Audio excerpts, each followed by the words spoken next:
नमस्कार, मैं हूं दीपशिखा सिंह राजपूत और आप देख रहे हैं इंडिया न्यूज।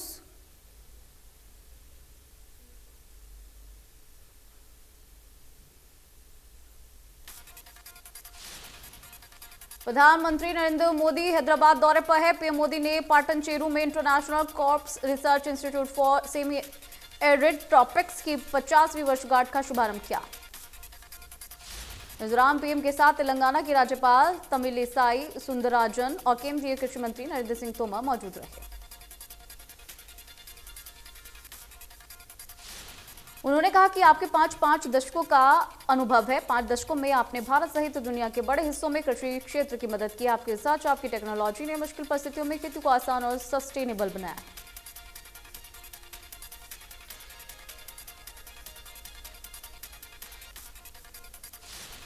पानीपत में डिप्टी सीएम दुष्यंत चौटाला ने लघु सचिवालय में कष्ट निवारण समिति की बैठक की अध्यक्षता की। बैठक में दुष्यंत चौटाला काफी आक्रामक दिखाई दिए।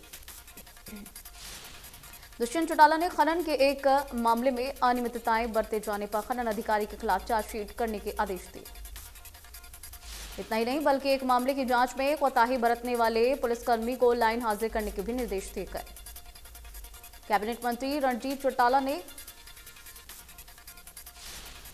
केंद्रीय बजट की सराहना की और कहा कि हरियाणा का बजट भी इस बार शानदार होगा। सीएम और वित्त मंत्री मनोहर लाल सरकार का तीसरा बजट पेश करेंगे। रणजीत सिंह चौटाला ने बताया कि 7 फरवरी को बजट को लेकर सीएम और वित्त मंत्री मनोहर लाल ने बिजली विभाग की मीटिंग बुलाई है।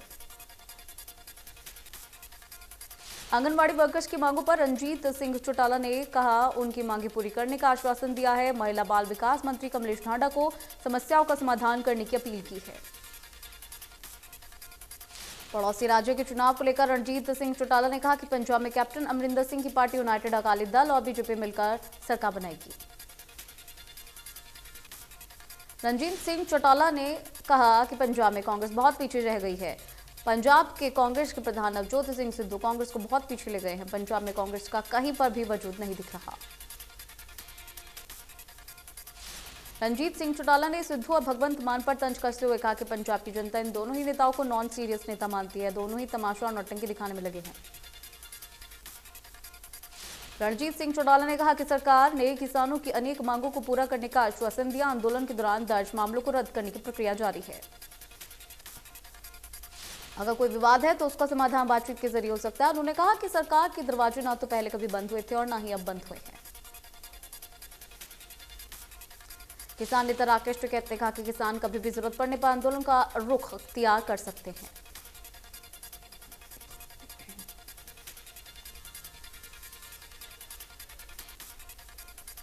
आगामी चुनावों पर राकेश टिकैत ने कहा कि बीजेपी जात पात की राजनीति न करके स्कूल, अस्पताल, सड़कों जैसे विकास के मामले में राजनीति करे।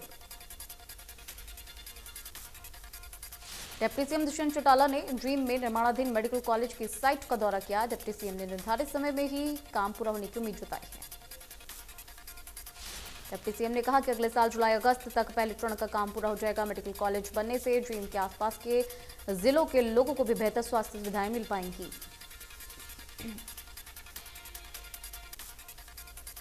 डिप्टी सीएम ने बताया कि निर्माणाधीन मेडिकल कॉलेज के ऊपर से हाई वोल्टेज बिजली लाइन गुजर रही है, जिसे हटाने के टेंडर का वर्क अलॉट हो चुका है।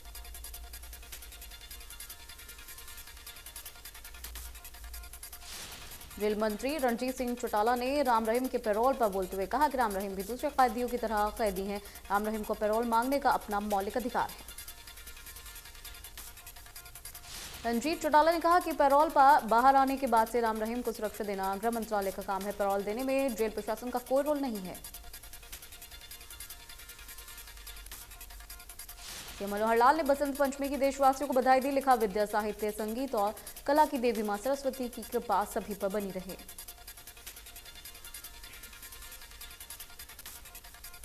सीएम मनोहर लाल ने दीनबंधु सर छोटू राम की जयंती पर नमन किया। लिखा, किसानों के मसीहा सर छोटू राम ने हमेशा वंचित और शोषित लोगों के लिए लड़ाई लड़ी।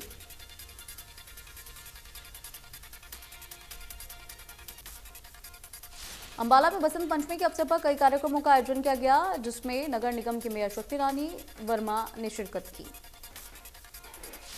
मेयर शक्ति शर्मा ने लोगों को बसंत पंचमी की बधाई दी। वहीं पूर्वांचल सरस्वती पूजा समिति की तरफ से पूजा और भंडारे का आयोजन किया गया।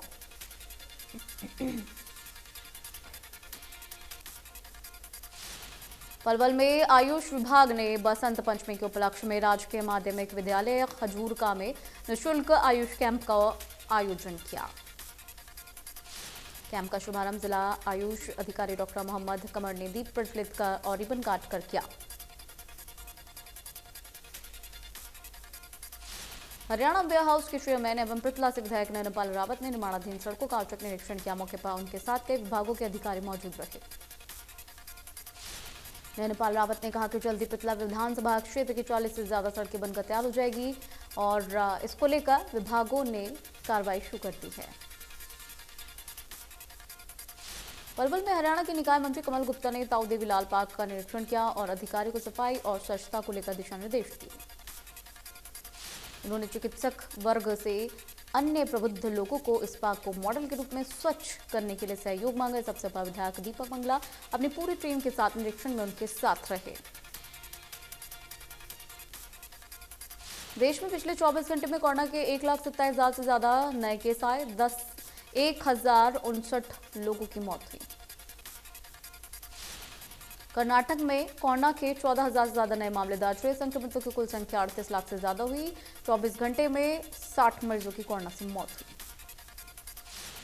राजधानी में 2,272 नए कोरोना के केस दर्ज हुए। 120 लोगों की मौत हुई। 4,000 से ज्यादा लोग रिकवर हुए। अब तक दिल्ली में 18 लाख से ज्यादा लोग संक्रमित हो चुके हैं।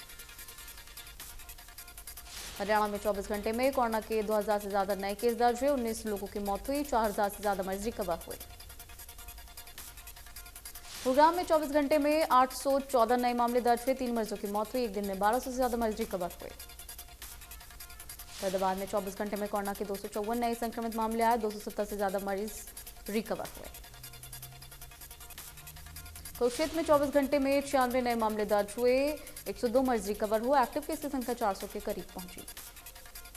सोनीपत में 24 घंटे में कोरोना के 89 नए मामले दर्ज हुए। 206 रिकवर हुए। एक्टिव केस की संख्या 800 के पार पहुंची। हिसार में कोरोना का कहर जारी है। 24 घंटे में 170 नए मामले दर्ज हुए। 297 मरीज रिकवर हुए। एक्टिव केस संख्या 900 के पार पहुंची। करनाल में कोरोना का कहर जारी है। 24 घंटे में 29 नए मामले दर्ज हुए। 201 मरीज रिकवर हुए। एक्टिव केस की संख्या 600 के पार पहुंची। पंचकुला में कोरोना का कहर जारी है। 24 घंटे में 107 नए मामले दर्ज हुए। 144 मरीजों ने कोरोना को मात दी। पंचकुला में कोरोना का कहर जारी है। 24 घंटे में 106 नए मामले दर्ज हुए। 231 मरीजों ने कोरोना को मात दी। एक संक्रमित की मौत हुई। फरीदाबाद में नगर निगम ने स्वच्छ बनेगा फरीदाबाद के नारे के साथ डोर टू डोर कूड़ा उठाने की शुरुआत की, लेकिन जगह जगह कूड़े के ढेर की वजह से ये अभियान फेल नजर आया। लोगों का कहना है कि जिस तरह से नगर निगम ने सफाई अभियान शुरू किया, अब वो धरातल पर नजर नहीं आ रहा है। वे भी वैसे ही कूड़े के ढेर नजर आ रहे हैं। गुरुग्राम के विवादित रहेजा बिल्डर का एक और फर्जीवाड़ा सामने आया है। रहेजा बिल्डर की लापरवाही के चलते सेक्टर 108 में रहेजा वेदांत सोसाइटी के तकरीबन 400 परिवारों पर बिजली कनेक्शन कटने का खतरा मंडरा रहा है। रहेजा वेदांत सोसाइटी 2014 में बनकर तैयार हुई थी, लेकिन 2014 से अब तक रहेजा बिल्डर ने सोसाइटी के लोगों को घरेलू बिजली के कनेक्शन उपलब्ध नहीं कराए। सोहना के देवीलाल स्टेडियम का कायाकल्प करने के साथ 30 कमर्शियल दुकानें भी बनाई जाएंगी। इसके लिए समिति ने स्टेडियम के पास बनी झुग्गी झोपड़ी वालों को 3 दिन का नोटिस दिया है। नोटिस के बाद से सोमवार को पुलिस बल के साथ वहां से अतिक्रमण हटाया जाएगा। खेल स्टेडियम के अंदर ऑडिटोरियम, स्टेडियम ट्रैक और खेल के मैदान तैयार किए जाएंगे।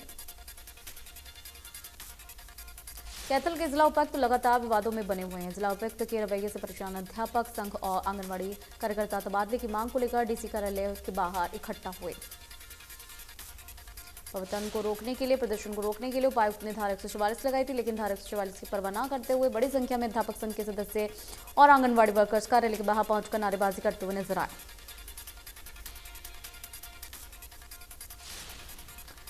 यमुनानगर में अब सड़क तोड़ने वालों की खैर नहीं। नगर निगम ने सेक्टर 17 में अपने निजी काम के लिए सड़क उखाड़ने के आरोपी की पुलिस को शिकायत दी, जिसके बाद से पुलिस ने आरोपी के खिलाफ केस दर्ज किया। निगम आयुक्त के निर्देशों के बाद से इंजीनियरिंग ब्रांच के अधिकारी ने मौके का मुआयना किया। जांच में पता चला कि आरोपी ने नगर निगम के अन आपत्ति प्रमाण पत्र लिए बिना ही सड़क को उखाड़ा।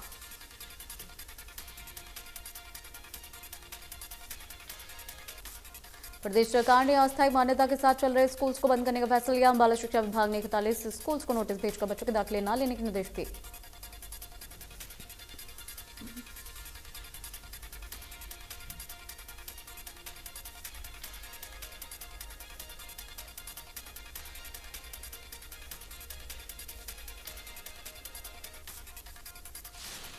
फरीदाबाद में पुलिस ने मेगा चेकिंग अभियान चलाया। अभियान के दौरान पुलिस के जवान सड़कों पर मुस्तैद नजर आए। इस दौरान रॉन्ग साइड से आने वाले वाहन चालकों के चालान काटे गए।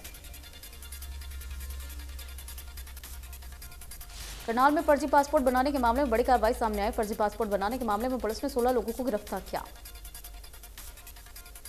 गिरफ्तार आरोपियों में 2 पुलिसकर्मी, एक पासपोर्ट विभाग का कर्मचारी गिरफ्तार हुआ। बताया जा रहा है कि यह आपराधिक छवि के 22 लोगों ने पासपोर्ट बनवाए थे।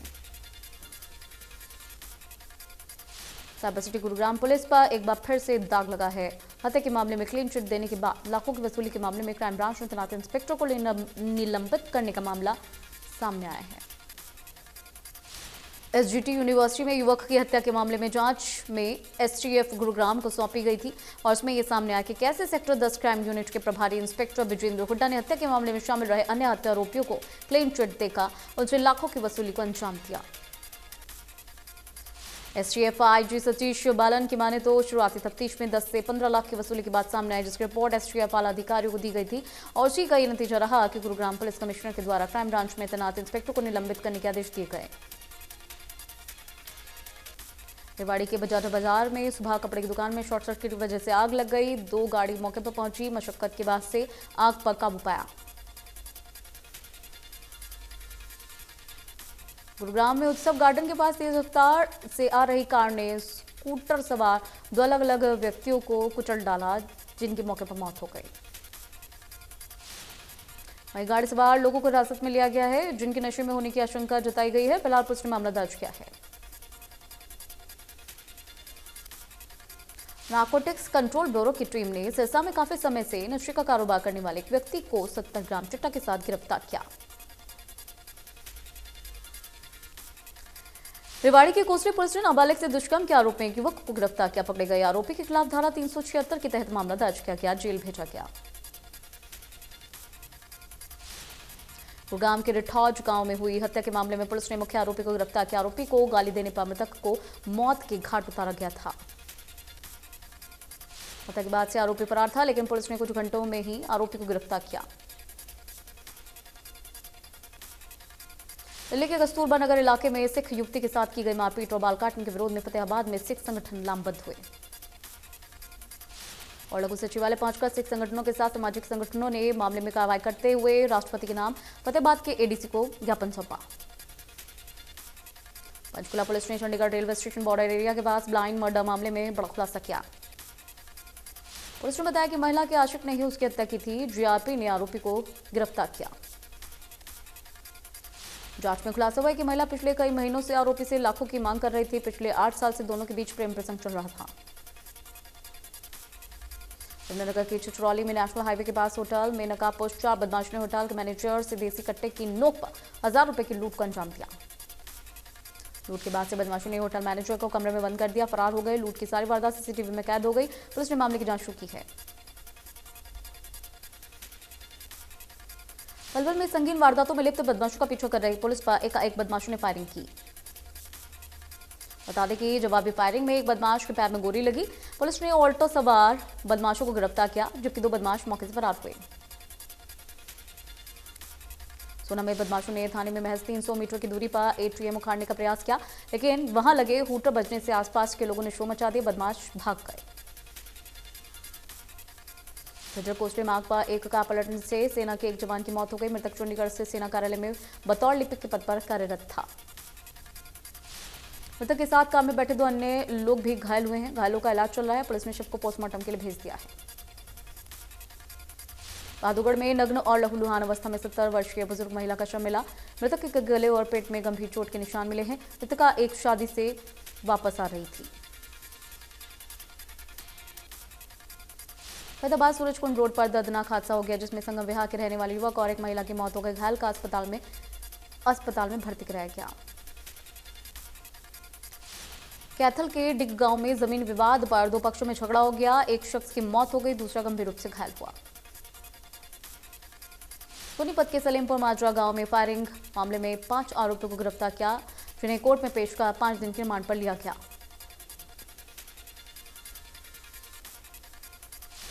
कश्मीर, दिल्ली, एनसीआर और अन्य इलाकों में शनिवार सुबह भूकंप के झटके महसूस किए गए। जम्मू कश्मीर के घाटी और जम्मू संभाग में भूकंप के तेज झटके महसूस किए। भूकंप के झटके महसूस होने के बाद से लोग घरों से बाहर आ गए। लोगों के मुताबिक जमीन काफी तेज से हिली थी, जिसकी वजह से सभी को डर लगा। जम्मू कश्मीर में भूकंप के झटके महसूस किए गए। ये भी बताया गया कि रिक्टर स्केल पर 5.7 इसकी तीव्रता नापी गई।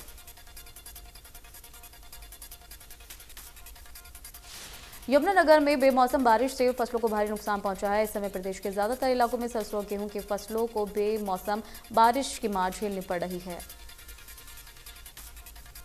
यमुनानगर में कोहरे की वजह से वाहन चालकों को भारी परेशानियों का सामना करना पड़ा, तो दूसरी तरफ किसानों की फसलों के लिए भी धुंध और कोहरा घातक है। गौरतलब है कि पहाड़ों पर बर्फबारी के बाद से मैदानी इलाकों में ठंड बढ़ गई है। हरियाणा के ज्यादातर जिलों में 3 दिन से बारिश के बाद कोहरा और धुंध भी बढ़ गया है। साइबर सिटी गुरुग्राम में आज का न्यूनतम तापमान 6 डिग्री सेल्सियस दर्ज किया गया। सर्दी का सितम लोगों पर अभी भी जारी है। सड़कों पर कोहरा भी अपना तांडव मचा रहा है। लगातार सर्दी बढ़ रही है और इस बीच अगले 2 दिन में मौसम विभाग की माने तो हल्की बारिश भी आ सकती है। शीतलहर ने मौसम में तापमान में गिरावट ला दी है। गुरुग्राम में आज कोहरे के कारण विजिबिलिटी काफी कम दर्ज की गई। दिल्ली एनसीआर के साथ उत्तर भारत के राज्यों में अगले 2 दिन तक कपकपाती ठंड पड़ने वाली है। उत्तराखंड, पंजाब, हरियाणा, चंडीगढ़, दिल्ली और पश्चिमी उत्तर प्रदेश में 2 दिन तक सितम जारी रहेगा। इसके अलावा 3 दिन तक इन इलाकों में सुबह शाम घना कोहरा रहेगा। दिल्ली, उत्तर प्रदेश के साथ कई हिस्सों में पिछले 3 दिन से बारिश हो रही है और आज राहत मिल जाएगी, लेकिन ठंड और कोहरा लगातार रहेगा। मौसम विभाग के अनुसार दिल्ली में आज तापमान में गिरावट दर्ज होने की संभावना है। न्यूनतम तापमान 7 तो अधिकतम तापमान 19 डिग्री सेल्सियस रहने की उम्मीद है। चंडीगढ़ में न्यूनतम तापमान 8 डिग्री सेल्सियस, अधिकतम तापमान 15 डिग्री सेल्सियस रह सकता है। हिमाचल प्रदेश के ऊपरी भाग में बर्फ पड़ रही है। शिमला, सिरमौर, कुल्लू, लाहौल स्पीति और किन्नौर जिले के ऊपरी इलाकों में भारी बर्फबारी हो रही है। राजधानी शिमला पूरी तरह से देश दुनिया से कट गया है। सुबह से यहाँ यातायात ठप है। शिमला शहर से जुड़े 3 और प्रदेश से कुल 5 नेशनल हाईवे बंद हो चुके हैं। हिमाचल प्रदेश में 667 सड़कें, 2840 ट्रांसफार्मर्स बंद हो चुके हैं। 184 पेयजल योजनाएं ठप हैं। निजी और सरकारी 550 से ज्यादा बस रूट ठप हैं।